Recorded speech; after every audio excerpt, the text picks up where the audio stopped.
Hi, இந்த வாரம் உங்களுக்காக 3 இன்ட்ரெஸ்டிங் வெபினார்ஸ் காத்துட்டு. காலையில் 10 மணிக்கு 2 வெபினார் நடக்குது. முதலாவது, venture investors shift from mutual funds to PMS. ரெண்டாவதா, understanding Eternal industry overview and their competitive position. மூணாவது வெபினார் காலையில் 11 மணிக்கு நடக்குது, budgeting which makes your first crore future. இந்த 3 வெபினாரோட ரெஜிஸ்ட்ரேஷன் லிங்க்ஸ்மே டிஸ்கிரிப்ஷனில் கொடுத்துரு. To register. நம்ம எல்லாரும் வெபினாரில் சந்திப்போம்.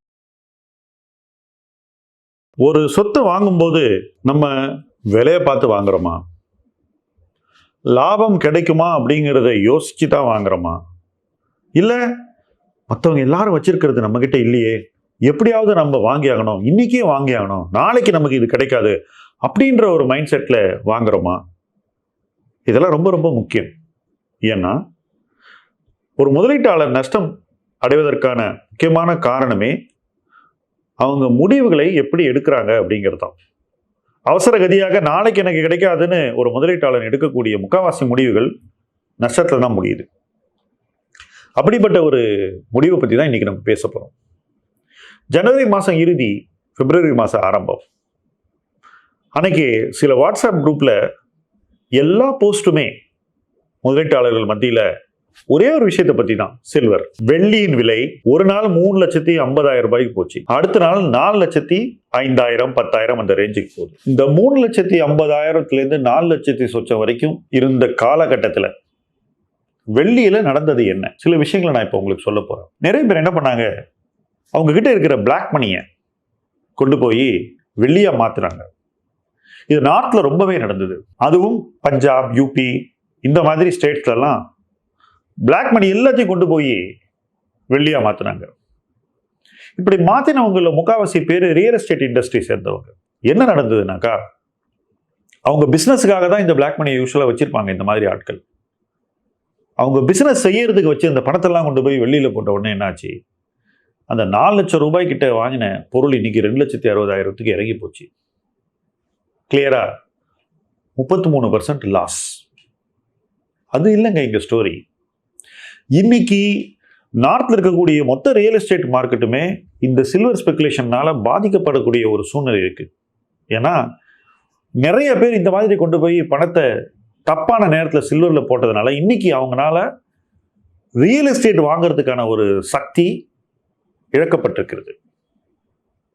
இது நேரடியாக ரியல் எஸ்டேட் மார்க்கெட்டை வரும் காலங்களில் தாக்கும் அப்படின்னு எதிர்பார்க்கப்படுகிறது.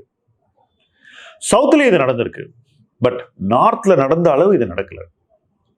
ஏன்னா இங்க நிறையவே எக்கானமி ஃபார்மலைஸ் ஆயிடுச்சு.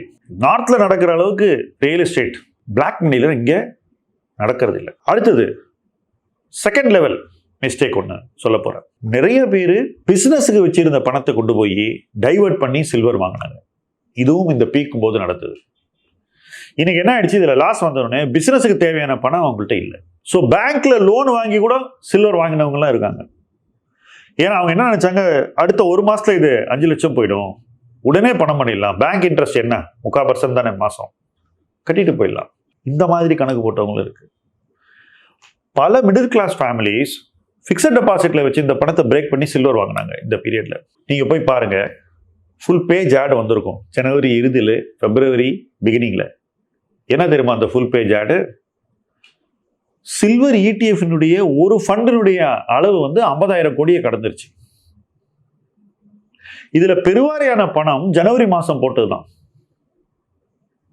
அப்ப யோசிச்சு பாருங்க, அந்த சில நாட்கள்ல ஒரு 10,000 கோடி கலெக்ட் பண்ணியிருந்தா உடனடியாக 3,000 கோடி லாஸ் இன்வெஸ்டர்ஸ்க்கு வந்திருக்கு.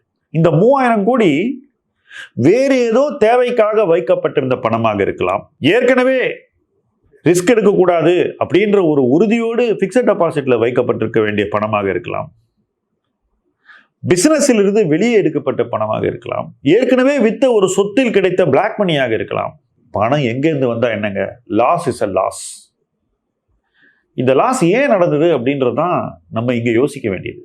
எப்பவுமே ஒரு சொத்தின் விலை ரொம்ப ஏறிடுச்சுன்னா நம்ம அதன் பின்னாடி ஓடக்கூடாது, அதை திருத்தக்கூடாது, அதை விரட்டி அடிச்சு வாங்க ட்ரை பண்ணக்கூடாது.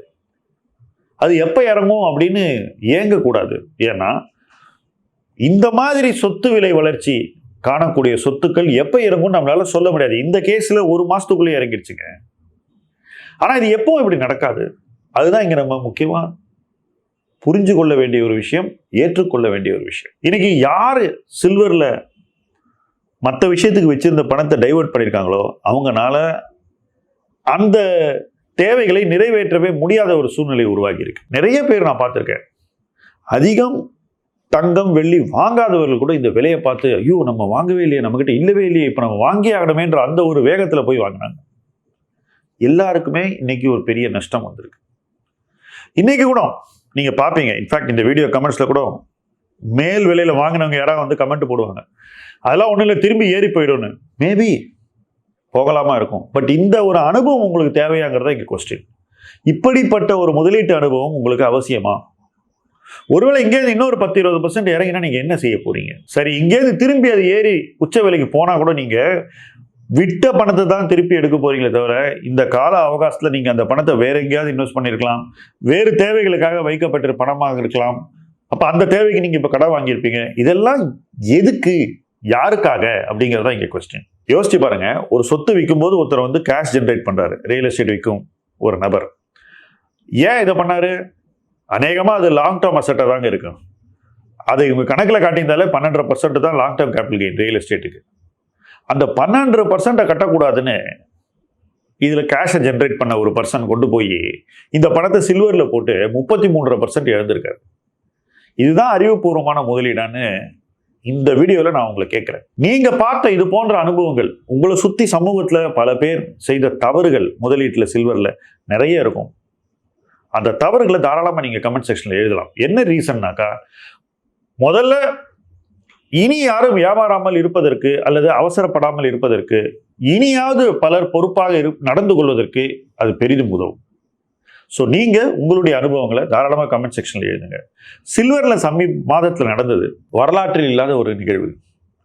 இந்த நிகழ்வு மறுபடியும் நடக்கும்னு எதிர்பார்க்கிறது மிகைப்படுத்தப்பட்டது.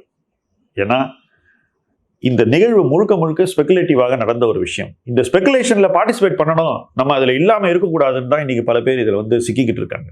எப்பவுமே ஒரு சொத்து வகையில ஸ்பெகுலேஷன் உச்சத்துக்கு போகும்போது ஒண்ணு அந்த சொத்தை வித்துட்டு வெளியே வரணும், அதைத்தான் நாம பண்ணோம், அதுதான் நம்மை சார்ந்த முதலீட்டாளர்கள் செய்தார்கள்.